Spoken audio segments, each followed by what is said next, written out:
गणपति की मूर्ति कैसे होनी चाहिए, स्थापना का गुप्त नियम क्या होना चाहिए, गणेश जी बैठे हुए होने चाहिए, खड़े हुए होने चाहिए, उनकी सूंड किस तरफ होनी चाहिए, और जब वो आते हैं हमारे घर में तो उस समय हमें क्या क्या नियमों का पालन करना चाहिए। बहुत छोटे छोटे नियम हैं, लेकिन अगर आप उनका ध्यान रखेंगे तो आपके घर में सुख समृद्धि रिद्धि सिद्धि ऐसे ही बनी रहेगी उनके विसर्जन करने के बाद भी।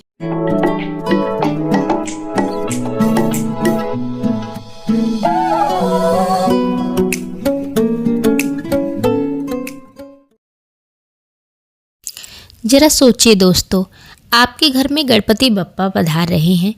चारों तरफ खुशबू है फूलों की, दीपक की लौ टिमटिमा रही है और आप गणपति को विराजमान करने जा रहे हैं।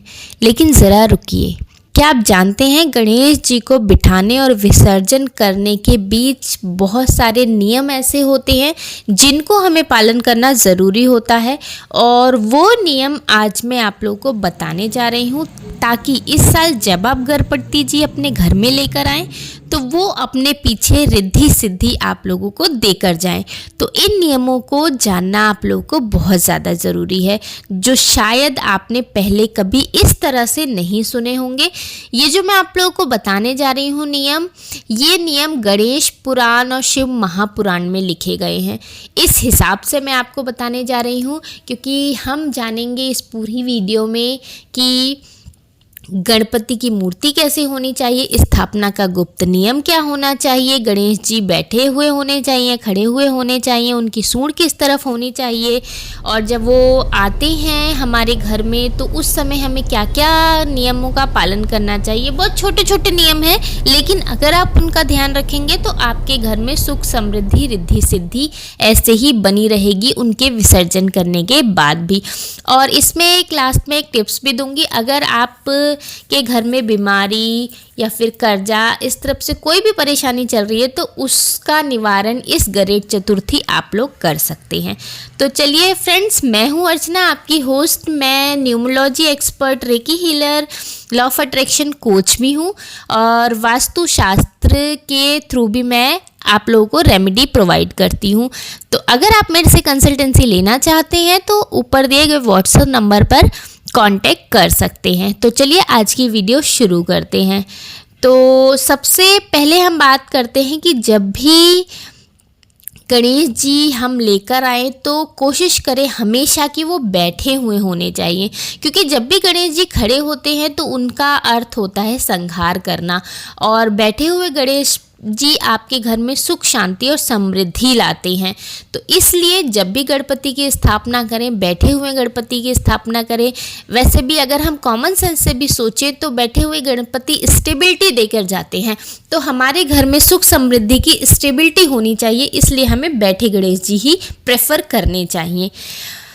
अगर घर में बिठा रहे हैं गणेश जी तो हमें ध्यान रखना चाहिए कि उनकी जो सूंड होती है वो हमेशा सीधी तरफ होनी चाहिए, राइट साइड होनी चाहिए। लेफ्ट सूंड वाले गणेश जी जो होते हैं वो दुकान, ऑफिस, फैक्ट्री इन जगहों पर यूज़ किए जाते हैं, क्योंकि यहाँ पर हमें मनी फ्लो और कस्टमर का आना जाना दिखाई देना चाहिए। इसलिए लेफ़्ट सूंड वाले गणपति जो है दुकान, ऑफिस और फैक्ट्री में यूज़ करने चाहिए, और घर में जो होने चाहिए वो सीधी सूंड वाले राइट साइड वाले गणेश जी का जो सूंड होता है वो होने चाहिए, ताकि हमारे घर में सुख समृद्धि शांति हेल्थ सब कुछ बरकरार रहे। इसलिए ये चीज़ बहुत आपको ध्यान रखनी चाहिए। अब हम बात करते हैं स्थापना का एक गुप्त नियम क्या है। जो आप नियम रिचुअल फॉलो करते हैं उनकी स्थापना का आप वैसे ही करिए, आपके कल्चर में जैसे उनको कर बिठाया जाता है वैसे बिठाइए। बट जब भी गणेश जी आपके घर में प्रवेश करें तो दरवाजे के दोनों तरफ घी के दिए जलाएं।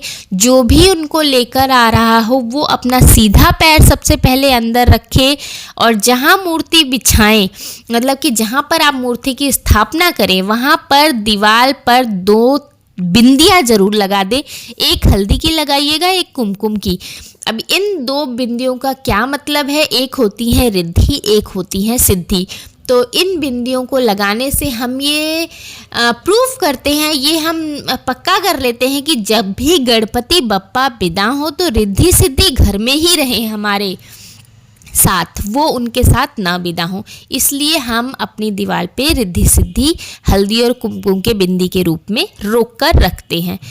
तो अगर आप लोग भी ये बिंदी लगाते हैं तो कमेंट में ज़रूर बताइएगा कि आपके यहाँ ये परंपरा मानी जाती है या नहीं।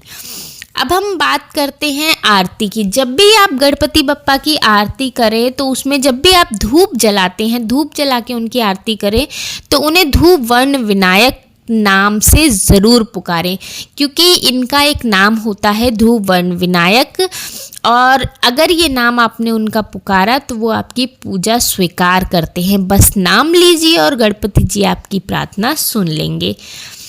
अब आप लोग सोचते होंगे कि 10 दिन तो हम गणपति जी लेकर आ गए, 10 दिन हमने उनकी पूरी आदर सत्कार पूजा पाठ किया, अब उन्हें जल में विसर्जन करना है। अब जल में ही क्यों विसर्जन करना है? तो इसके लिए बहुत ही एक सुंदर कहानी है जो मैं आपको बहुत ही शॉर्ट में सुनाने जा रही हूँ। जब वेद व्यास जी भागवत पुराण लिखवा रहे थे और गणेश जी उसकी रचना कर रहे थे, वो लिख रहे थे, तो गणेश जी लगातार 10 दिन तक लिखते ही रह गए, जिससे उनका शरीर गर्म हो गया। तब वेद व्यास जी ने उन्हें शीतल जल में बिठाया। बस उस दिन से ये नियम बन गया कि 10 दिन गणेश जी घर में और फिर जल में विसर्जित किए जाएंगे। और गणेश जी ने वचन दिया, जो भी मुझे जल में विसर्जित करेगा उसके जीवन का ताप मैं भी मिटा दूंगा। सोचिए कितना प्यारा आशीर्वाद दिया गणेश जी ने हम सभी को। अब मैं एक संपत्ति रिद्धि सिद्धि का उपाय आप लोगों को देने जा रही हूँ। अगर आपके घर में पैसों की कमी है, बीमारियाँ ज़्यादा रहती हैं या फिर किसी तरह के कर्ज है, तो ये उपाय ज़रूर करिएगा। डेली आप ये गणेश चतुर्थी तक, अनंत चतुर्थी तक कर सकते हैं। तो गणेश जी पर 5 शमी के पत्र और शिवलिंग पर 3 शमी के पत्र चढ़ाइए। साथ ही शिव मंदिर की चौखट पर 1 शमी पत्र, उसके पास एक घी का दीपक जला दीजिए। गणेश पुराण में कहा गया है कि ऐसा करने से रिद्धि सिद्धि और वैभव कभी कहीं नहीं जाता है। आप ये करके देखिएगा। अगले साल गणेश चतुर्थी तक अगर आपके बिजनेस या घर में कोई फ़र्क पड़े तो ज़रूर बताइएगा हमें। बाकी ये जो रेमेडी है ये 21 दिन में आपको फल देना शुरू कर देगी। अगर आप इसके अलावा घर में भी अगर गणेश जी की स्थापना कर रहे हैं तो उन्हें दुर्वा चढ़ाना बहुत ही महत्वपूर्ण होता है। दुर्वा से गणेश जी बहुत ज़्यादा प्रसन्न होते हैं। तो बप्पा को सिर्फ 5 दुर्वा चढ़ानी चाहिए और हर दुर्वा में 3 गांठें लगानी चाहिए। ये बहुत ही स्पेसिफिक नियम होता है गणेश जी को दुर्वा चढ़ाने का। इसका भी एक रीज़न होता है। मैं कोई भी बात यहाँ बताती हूँ तो बिना रीज़न के आप लोगों को नहीं बताती हूँ। तो ये दुर्वा जो होती है हमारी 5 इंद्रियों पर नियंत्रण का प्रतीक होती है और उसमें हम गांठें बना देते हैं। इसका मतलब होता है कि हे गणपति बप्पा, अब मैं आपकी 5 इंद्रियाँ अपनी आपके हाथ में देती हूँ और आप इस पर नियंत्रण करने का काम करें ताकि मैं अपने इंद्रियों से कभी भी किसी का बुरा ना कर सकूं। और साथ में आप पान का पत्ता भी चढ़ा सकते हैं। जब इसे पूजा के जल में रखा जाता है, दुर्वा और पान के पत्ते को, तो वो जल अमृत के समान हो सकता है। इसे आप पंचामृत की तरह अब पूरे घर में ले सकते हैं। एक और कथा मैं आप लोगों को थोड़ी सी बताना चाहती हूँ यहाँ पर कि, और आप लोगों से कुछ क्वेश्चन भी करना चाहती हूँ। आप मुझे बताइए कि कर्म बड़ा होता है या बुद्धि बड़ी होती है? तो इसी के संदर्भ में एक कथा तो आपने सुनी ही होगी कि जब कार्तिक जी और गणेश जी दोनों को भगवान शिव ने पूरा धरती का चक्कर लगाने को बोला था, तो गणेश जी ने सिर्फ शिव जी और पार्वती जी के चक्कर लगा लिया और बोला हम पूरी धरती मेरे लिए आप लोग ही हो। तो कार्तिक जी ने पृथ्वी की पूरी परिक्रमा की और गणेश जी ने सिर्फ अपने माता पिता की, लेकिन शिव पार्वती ने गणेश जी को प्रथम पूज्य बना दिया।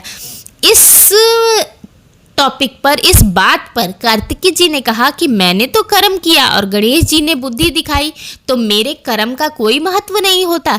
तो यहाँ मैं ये कहना चाहती हूँ, हम लोग को सीख मिलती है कि सिर्फ कर्म नहीं, बुद्धि भी होनी ज़रूरी है, और सिर्फ बुद्धि ही नहीं, कर्म भी होना ज़रूरी है। तो आप मुझे बताइए, आपके हिसाब से ज़िंदगी में क्या मायने रखता है, कर्म या बुद्धि? कमेंट में ज़रूर लिखिएगा।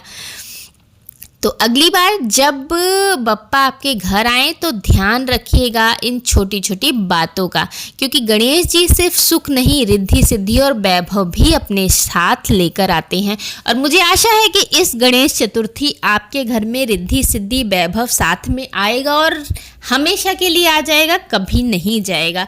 तो आज के लिए बस इतना ही। अगर आपको ये वीडियो अच्छी लगी हो तो लाइक शेयर सब्सक्राइब ज़रूर करिएगा। Ganpati Bappa Morya. Thank you. Thanks for watching Vedic Wisdom.